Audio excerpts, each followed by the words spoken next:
For those of you that don't know me, I'm Christy Running. I'm Eddie's older sister and favorite sister, as he would say. And sorry, maybe I shouldn't have watched that video before starting. But so since my brother passed away January 8th, 2023, I have made it my life mission. Mission. Thanks. Gordy, you're fired. Lauren, you're hired. Okay, my life mission to, advocacy or advocate for people in prison. Does not matter what you're there for. You still matter. You're still a person. And there are people, maybe few, but there are people out here that want to see you do good, that want you to be remembered, and that's what we're here for. Most of you guys I know, but my brother was 36 years old, denied medical. Huh? He was a great dad. He was a very great dad. Even better brother. He was really good. But he was denied medical care. After 3 long days, he lost his life, and the ODOC tried to sweep it under the rug. And in fact, the first call that I got was a day after he died from a nurse. She said, "Has anybody called you?" I'm like, "Why the fuck are you calling me from the prison? Like, you're gonna try to talk crap about my brother. What do you need?" And she told me that your brother wasn't feeling well. He was pale, lethargic, and wanted to lay down. He went and laid down, and when they did his medical check, like their rounds, that he was unresponsive and he didn't respond to life-saving measures. That is word for word what she said. My immediate response was, what about his cellmate? Because I'm thinking that his cellmate had something to do with his death. Okay?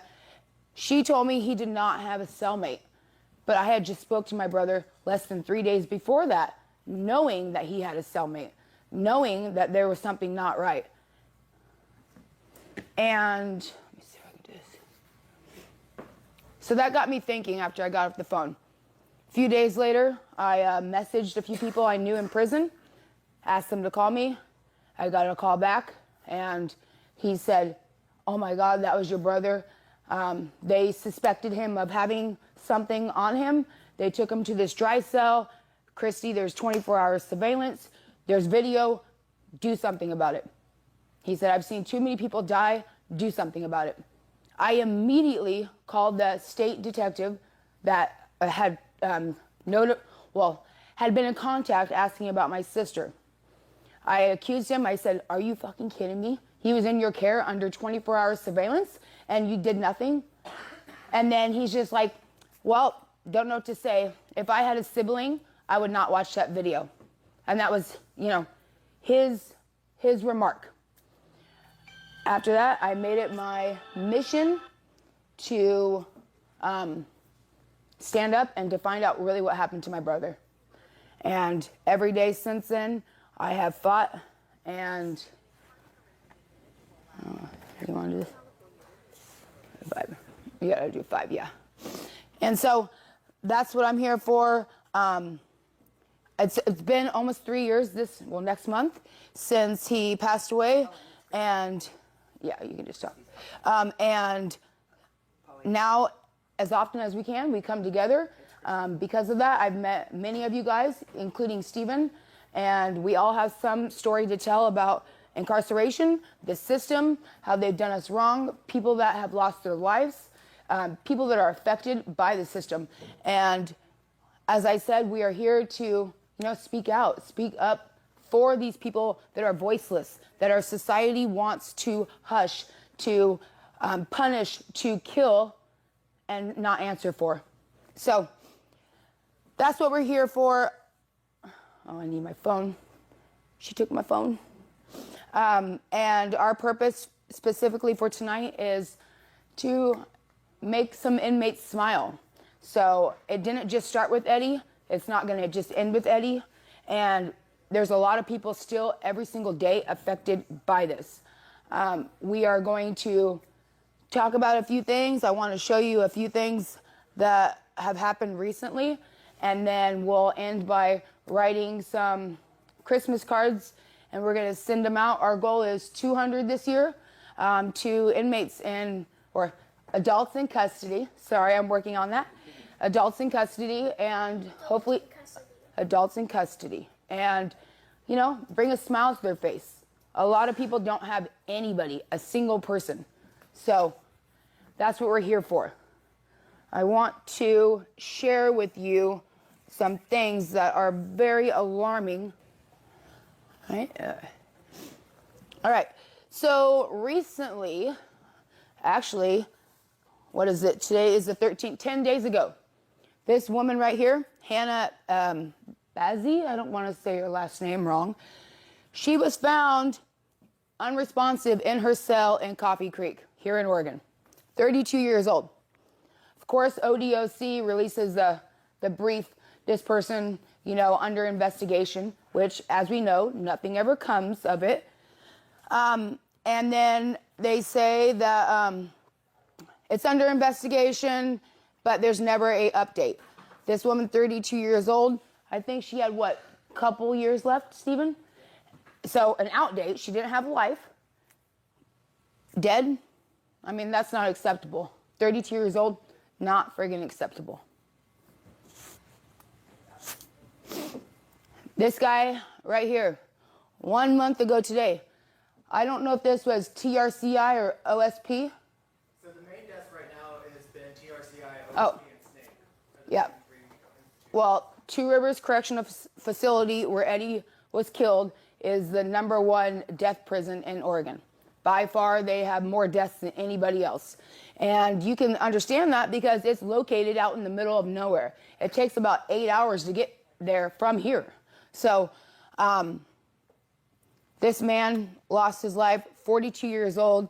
I know he had less than 3 years until he got out. He has 2 small children. His name is Philip Bradley. Cause of death, of course, unknown, under investigation. Same old bullshit they always say. This kid right here, Cole Pryor. What was this, OSP? Two Rivers. Two Rivers, 27 years old.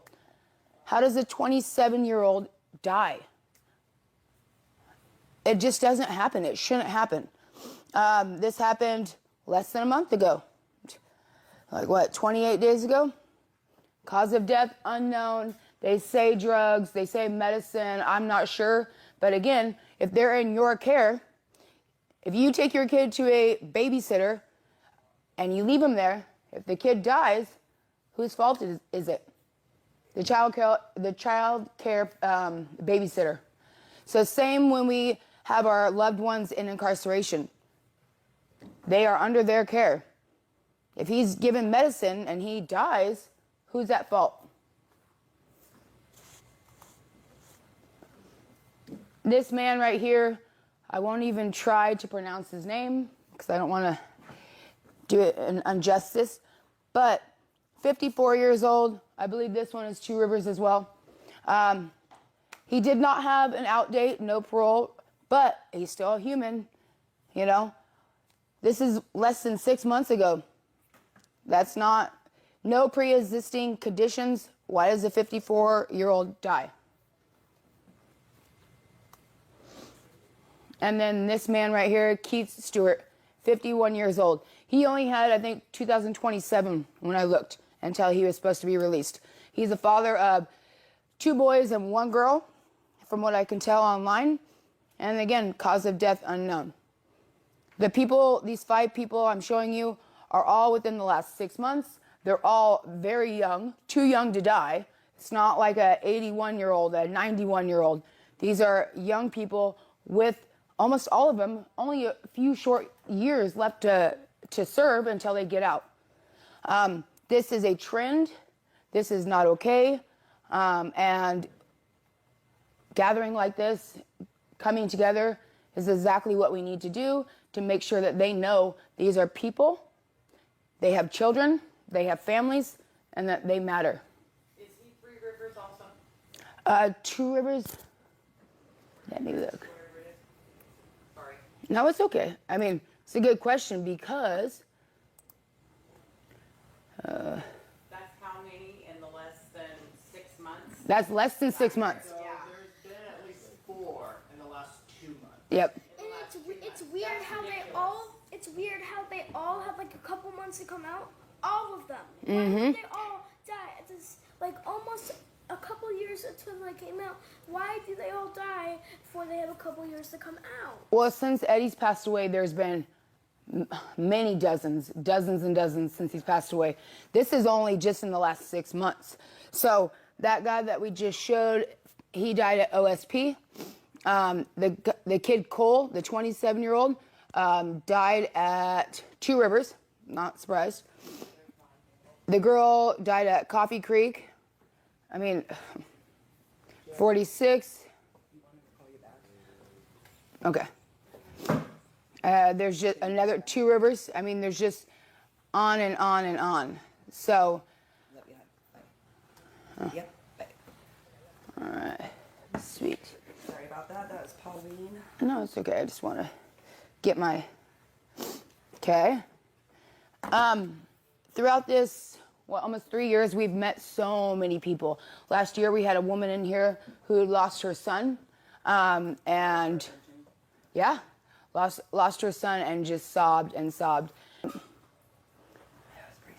It's awful, and I just want to thank you guys for being here, and then also open the floor for Lauren. I know you're a center stage kind of girl. Yes, you are. I've seen you. Or your friend Bailey. Yeah. I know that you have had experiences yourself. Yeah, I guess here. Thank you for coming. I really appreciate it. No, I appreciate you inviting me. Definitely. So, if you don't know me, my name's Bailey, formerly known as 165-28510. Contrary to belief, I'm a lot older than I look, and I actually did 15 years in the Department of Corrections at the age of 19. Wow. So at 19 years old, I got convicted and was sent to Snake River. And I did probably about 5-6 years out there, and then I was transferred because Department of Corrections likes to move you around a lot. So at this point, I'm at the farthest point I can be away from my family. I'm from the West Coast, from the Coos Bay area, coastal range. I'm sent to Snake River, and at that time, I mean, it's kind of like what you hear. It's gladiator school. That's what we called it back in the day. Because you come in, you're a young kid. You don't. I mean, everybody's like, I'm not scared. I'm scared shitless. I don't know what's gonna happen. I'm thinking absolute worst. You know, I'm doing 15 years in this place. I don't know what's gonna happen. So, an experience when I hear these stories and all these things, and so I recently got released in 2024. So I've been home for roughly, it'll be 2 years in January. Nice. And I have been home now for that long, and it's been a change. And stories like this and things like this, and it just makes me like, I've been quiet for so long. Like, I've seen so much, you can imagine. And I can't even, yeah. And I'm just like, I'm so tired of it, you know. It's continuous, and you think we need people like this to come forward, because oftentimes even people like me, like technically I'm still under their thumb. So Yeah. at times it's like you got to watch what you say, but Watch I've what you learned say, who you I don't want to care translate. anymore. You know what I mean? Yeah. Thing with me, so if you're unfamiliar with Oregon, it's Major 11. Yeah. So in Oregon, it doesn't matter if you've ever been in trouble in your life or it's your first time in trouble. Automatic. Mandatory sentence. Mandatory minimum. First time Yep. offender. Never been in trouble in my life. 15 years. No time to go home early. No time to get out early. No AIP. I don't get programs. I No get nothing. incentive, no I get nothing. So there's absolutely nothing for me to. Why should I be good? I mean, that's what people think. I mean, there's no reason to. long as What are you you going to catch do to a me? new case. You know what I mean? What are you going to do to me? That's what they think. That's the thought process. Yeah. But so, I'd say over time, my story goes, I've had experiences like this, especially with medical. So one of mine had to do with, I had an autoimmune disorder that I didn't know about, but they did.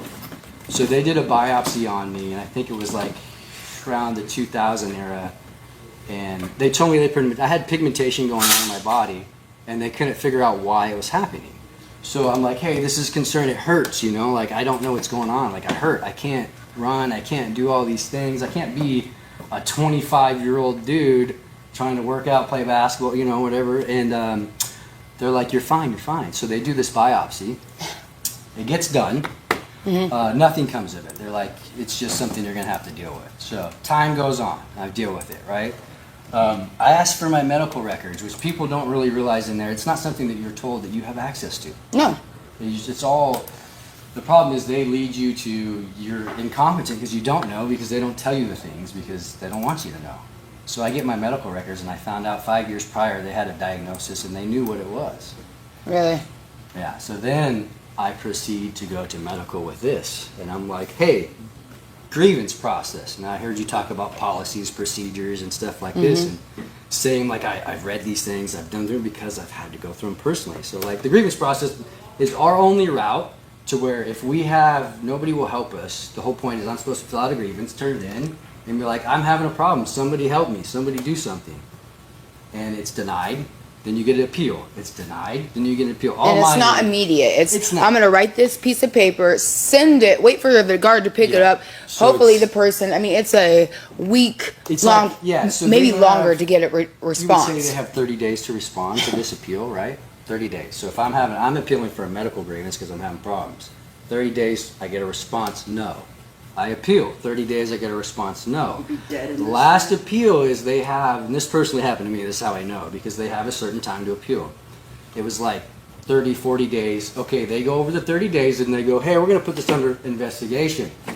Because the whole rule of investigation is now I get an extra 20 days to do whatever I want. Yeah. Investigation. So it goes under investigation. They come back and I write them. I say, hey, you're over your time limit. No response. I literally heard back from them probably 4 months later and they denied it. And they're like, your grievance has been denied. And I'm like, you went over your own policy procedure right here. Yeah. And didn't even cover it. They just blew it over. So I literally got zero treatment until, this goes into a whole nother story. So I broke my hand in Department of Corrections. So my hand was physically broken to where I couldn't brush my teeth. I couldn't tie my shoes. I couldn't wash my back. I had to go to my friend and be like, will you please tie my shoe for me? And he'd tie it, and then I couldn't take my shoes off all day. That's how it was. So I was working in the physical plant at the time, so I was doing HVAC, stuff like that. So my hand was broken. I get up in the morning, and it's completely swollen. And I'm like, hey. And they're like, go to the nurse. And the thing with medical that they don't tell you also is you can't, it's not like, I can't just say, I have a boo-boo, can I go get a Band-Aid? Can I get a pill? Can I get a, they're like, no. Get out of here. We've got better things to do. That's how medical is there. And I've been in like places where you hear these people talk and they're just like, most of them are either there just to pass the time or they're there because they're being punished for being there also. Yeah. Which is kind of a strange thing, which you don't hear about. Yeah. Like the doctors, some of them have actually been in trouble and placed into Disciplinary action. Yep. DOC. Yep. They're like, now an actual ND is working in DOC because of things like this. And they're actually told like, okay, if he's got a big problem, let's put it down here. Let's kind of, what can we do to get him? How close is he going home? Is he about a year to go home? Yeah, let's keep gnawing that off because he's about to go. We're not gonna have to deal with it. Right. Like that's a real actual thing. Yeah. And it goes on and on. So after I broke my hand, I was like this for 8 months with my broken hand. I was actually at that time I was actually in an apprenticeship program that I fought so hard to get in. That's the one thing I wanted because I wanted to have something to do when When you came got home. out. And they literally told me, if you don't show up, you lose your job. I'm like, okay, but my hand's broken. They're like, show up or lose your job. So I showed up with my broken hand, and I was there every day. And then they're like, I'm like, I can't, I can only do so much. And my hand's so messed up by this time, I can't. And then so I got sent out.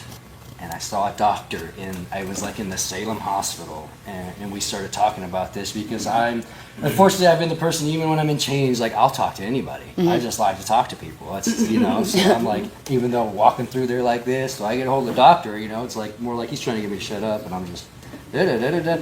And so I tell him about my hand. He does an x-ray, and come to find out, yeah, my bone had been shattered, and I need surgery. And he's like, how long have you been like this? And I'm like, for 8 months. And he's like, so from then on, I finally got a chance to get something, but the only way it was initiated is I physically had to spend the money that I made in the Department of Corrections to file a $200 filing fee to sit in front of a judge and say, I can't use my hand and they won't help me. That's the only way I got anywhere. And then finally the judge says, you guys need to fix this right now. And these are things you don't hear about. Like Never. Stories like these never come out. Never. Because their whole thing is to sweep it under the rug. Because I don't know how many times they offered money. They're like, will you just get out of here? Will you just get out of here? I'm like, I want my hand fixed. Like I can't. So to this day, I can't complain, but I can't use my hand like I could anymore. I can't do all the, what you say, normal. I mean, like I can do push-ups and stuff like that, but I literally have to do things like grabbing this. and I stuff. can't bend my wrist. Like I always give people the best notion because if you take your hand, you're like doing this. I can't do that with my hand. It locks out. Like that's as far as it will go. I lost all my momentum because I sat for 8 months and I lost my bone. So they had to come in the top, take a bone out, put it back in. Oh man. I was in a cast for 2 years. I came out and my hand looked like, you know, see the alien movies and the skin? I mean, it was real. Like my hand was, like I could put my whole around my arm. And I had to go through physical therapy and I had to do all this stuff. Said it. When And it first the right, happened. yeah. And the whole debate in DOC, which they get away with, is we don't know whether that would have fixed it if we would have done that at the time or not. And the judge says, you're right, we don't know. So we'll just... Well, they're all paid and side, like on the same side. So no matter what you say, no matter even if you had cold hard facts, they're still going to side against it. Like you said, sweep it under the rugs, not our problem. And then society is like, well, they shouldn't be in trouble. But that's not the case. That's the whole thought, because then society's always, because it's like you've got free healthcare, you've got free meals, you've got all this. But in technically, it's not, I mean, it's not plain and white, black and white like it is. It's not. Sometimes we don't get the food that we should get. We don't get 3 meals a day. Cafeteria, you ain't get, they ran out of food. Here's an orange. Like stuff like that really happens. I know. And people are like, just like, well, maybe, and medical, like you can, you know, personally, like this is a real thing. And I commend you for standing up and doing this because we need more people to do this, you know? Thank you. And it's a thing since I've come home, like I'm passionate. It's something like, I don't even feel like I have to sit here and think about it. It just comes out because it's in everybody that's here and everybody that's bringing awareness or talking about it, man. I think everybody, because there's people, the biggest question I get now is, do you miss the place? Because it was so long, right? And heck no, I don't miss the place. But I missed some of those people. Yeah. A lot. Yeah. Yeah. So I feel you. Thank you. And I appreciate you for letting us come. No, thank you for coming. Every event, every chance I get speaking to somebody new, you know, it affects so many of us, and it's hard. And even like this little, like, okay, I had a long span, so it's hard for people to give up that long, but like, I can remember somebody sending a card one time. That stuck with me forever. Forever. That whole sentence, that stuck with me. One card. Just because you're like, you know, somebody's thinking. I know. Somebody's there.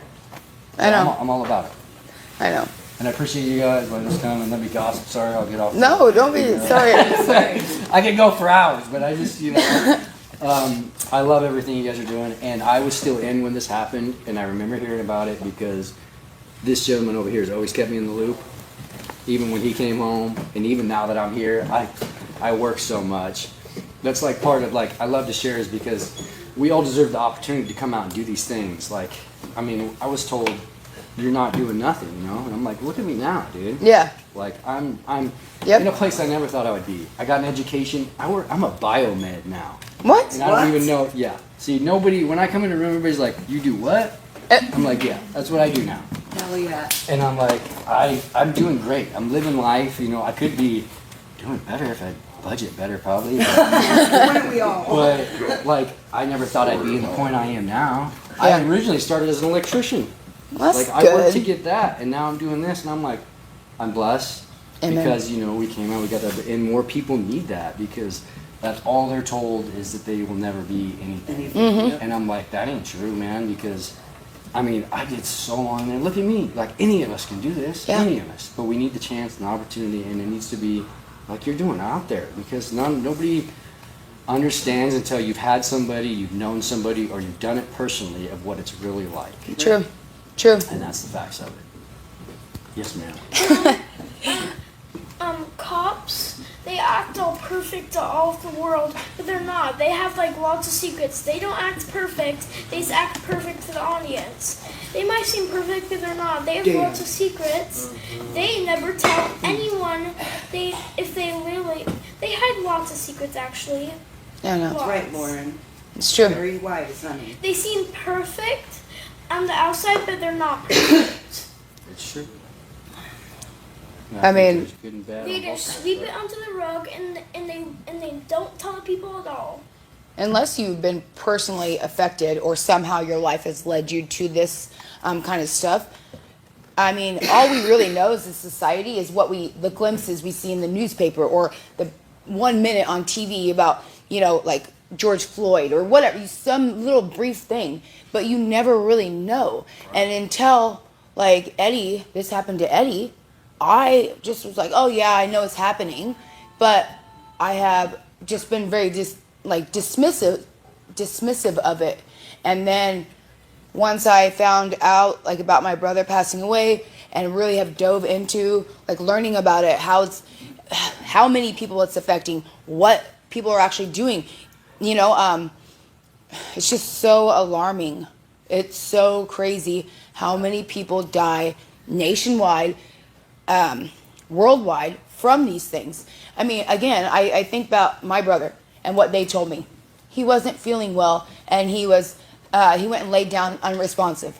Most people want to think that society, the prison, have their loved ones' best interest at heart. So they're going to take like a mother. I know my mother would have been like, oh my gosh, poor Eddie, and that would have been it. Right. I mean, she wouldn't have been wrong, but that's really what people think and see.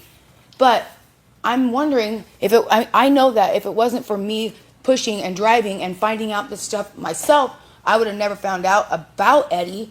And how many other people, families, has that happened to, that they just thought, oh, he just went to sleep, It's, yeah, there's a lot.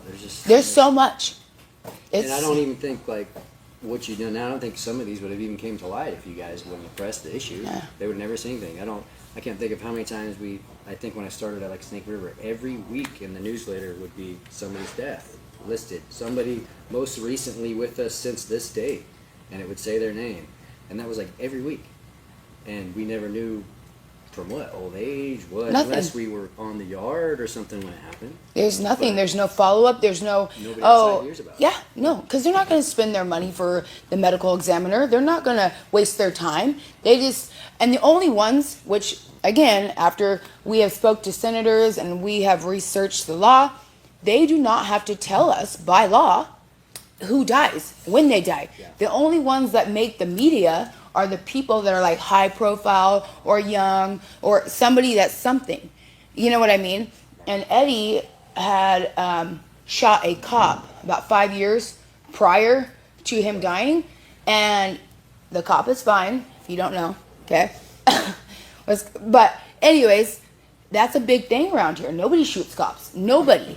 And so that's why his name got on the news. Also, what nobody else knows, that very cop was a bastard bully in high school, too. It's crazy that it has to come to like, yeah, without that we probably wouldn't have heard, or you wouldn't Yeah. have heard until, Well, how many people do we not know that's actually dying? probably a lot. So there's some that, they release them to the media, but then the media only releases to whichever ones they decide to. So to get an adequate number, you'd have to, file a FOIA request and right now, Pay it's for taking forever. documentation, basically like what, subpoena the state asking, hey, I want this information, and then they charge for how much a page, an It's hour. $25. The minimum is $25 an hour. The most expensive is $75 an hour, depending on what they're doing. Yeah. Yeah. So it's not like you can just look online. But any place else, I know I do safety for construction, and we have to report anything to OSHA. And if you look on the OSHA website, there's a rolling log of all the deaths, all the people that have died. But how are they any different dying in the field than in prison? They're still fucking people. They still matter. So why would we have to pay to see their information? Well, the thing is okay, so you're paying to get it, but they're also being paid by tax dollars to do the damn job. Yeah, So they're getting double pay to do what they're supposed to be doing. insane. Not to mention, they're supposed to be taking care of that person and watching that person more than they do a civilian that is out in the public. I know. Yeah, So- so when you're in a dry cell, which is what Eddie was in, they want to say, that you're supposed to be watched even closer or even on video 24/7. There was. Does anybody else have a story or something? Something, I mean, whether it's you being incarcerated or something that you've seen, something that's touched you, something that's made an impact on your life. You want to share? Come on. Eddie Duncan was my dad. He would call every day saying he's gonna come back, but he never did because they killed him. He was so excited. He had like this little perk in his voice, and he would say, "Oh, I'm gonna come back. Oh, yeah," and stuff. But he never did. And I have a feeling they actually did kill him because he never came back because he had like that happy perk in his voice thing, like "I'm gonna come back" and all this stuff. And he would call almost every single day. I know. I seen him 17 days before he died. And he was all happy and, oh, it's my birthday. I'm like, I already know. It was yesterday. I seen him on the 22nd. And then I sent him a bunch of books. And we spoke all the time and do this and buy the girls this. And, you know, the same laundry list of things that he would instruct me to do. Oh, my God. But don't forget, you're my favorite sister. Get out of here. Stop it. But I remember always going, I gotta stop and do this for Eddie. I gotta go put this on the bus for Eddie. I gotta go take care of the girls for Eddie. I know, always. I know, but I mean, looking back, I would do it all again 100 times over because Oh, absolutely. It's just funny how in the moment you think those things are irritating. And so irritating. You're and like, then oh my God. now what, you're like, Eddie? I'd give anything for him just to call me 1,000 times today. Right? Brandy, where's that picture I sent you? Oh my gosh. He's like, answer your phone, biatch. Oh my God. You know? Or my bud, why isn't she fucking answering? I'm like, Yeah. I don't know. Yeah. It's like, come tell her to answer the phone. But, I mean, When you're doing that much time, dude, you ain't got nothing but time on your hands. And you have no control of anything. Yeah. So, I would gladly do it all again for another chance with my you were brother. always happy to do it. I was like a Sometimes little you were just resentful, like, but you know what I mean. Like again, stop calling me. You know. So why didn't you answer? I'm like, I'm at work. Come on. Bro, But, my yeah. life didn't stop. I know. But I love seeing him. I seen him as much as I could, and it wasn't supposed to be like this. So that's why we're here. As you said, Bailey, you know, like that card right there. This is our second year of doing an annual Christmas card, third year of event. No, third year for Christmas. We did 75 the first year. No, but just over the 100 first year last we bought some and then sent them in. Yeah, but this is the first time doing the printed ones. But the Yeah, first and then time last full. year we had ones that were made. Yeah, just- Remember last year? Yeah, pretty cool. But just that card is going to mean a lot to these, you know, individuals, and you know, we really want correspondence, and so we really want, if anybody is interested, we have a PO box. We have. We'll facilitate anything that you may need to be in correspondence, but we want people to have somebody they can write to, especially the people that have nobody, you know? Like, oh my gosh, this Christmas card, and we like to make it like centered around, you know, something that they could get a kick out of, something that the ODOC will still let into the prison, but I mean, if you take a look at these ones, they're pretty good. Yeah, they're pretty awesome, actually. Protect our incarcerated. You know, outside the Capitol, Santa and the snowman protesting. Yeah. So something they can get a kick out of, but we also want them to be able to contact us, have their loved ones on the outside contact us, and we'd love to be in constant communication with these people. You know, show support. You know, help them while they're in there and when they get out. and just like you know, hopefully have more people show up and be involved, you know. Yeah. So if anybody is interested, please let me know. We will, you know, we have a website and a Facebook page, but, you know, even send you a picture of the letter, their information, and we'd love for you guys to be back and forth. Even a letter here and there, a postcard, something will mean a lot. As you said, again, that one friggin' card, that one time, still sticks with you how many years later? Yeah, all the time. Yeah. Think about it, 'cause it was a long time, and you get in that set to where you don't really Expect. anything from the outside world. It's just stay and doing so long. Yeah. And every now and then something come through, and you just remember it. Yeah. Keeps the joy and the hope alive. Yeah. I Yeah. like it. Good.